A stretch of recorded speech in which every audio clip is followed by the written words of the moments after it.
Let's hit some keywords and some receipts. Alma. Alma is young woman. You can look at the Hebrew version of the word in the comments or in the description. Isaiah 7:14 says, "An Alma shall conceive." That word means young woman, not virgin. But Christian translators, looking to make Jesus' birth a miracle, swapped it for virgin, and boom, we got centuries of purity culture, Madonna virgin obsession, and little girls who are terrified that their worth is dependent upon their hymen. Please, lost in translation. Number 2, euangelon, good news. This is where we get gospel. But here's the thing. In the Roman Empire, good news was not spiritual. It was political propaganda. Think of a news cover. Good news, Caesar won another war. Early Christians flipped that into good news, Jesus is Lord, not Caesar.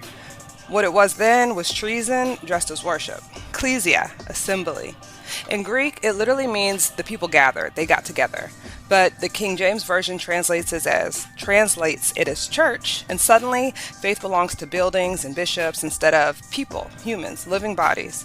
That little translation paid the mortgage on a whole bunch of cathedrals. Lo tirtash. Lo tirtsach. Sorry. You shall not murder. This one kills me, pun intended. Folks quote that thou shalt not kill, but then they justify wars, executions, lynchings, and colonization. But the actual Hebrew only forbade murder, not killing animals or fighting in war.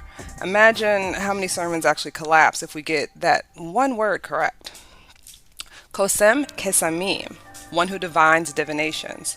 That's in one of my favorite verses, Deuteronomy 18, the no witchcraft verse. But if you notice, it's not a general ban on all spiritual gifts. It was targeting exploitive, manipulative magic. But the translation flattened it into no magic period. That mistranslation was fuel for things like Salem witch trials. Parthenos, a maiden.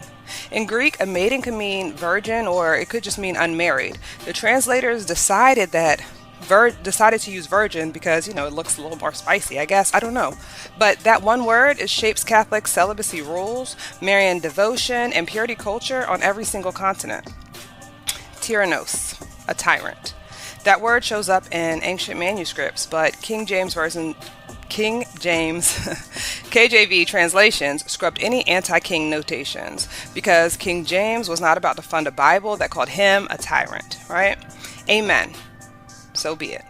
We shout it at the end of the prayers. We shout it at the end of our prayers like it's a period at the end of a sentence. But in Hebrew and Greek, it's a word of collective agreement. It's a word of alignment. We stand with this. We are in agreement with it. It's not passive. It's active alignment. So those are just 8 examples, and there's many more that I could go through. But I think that you understand the point.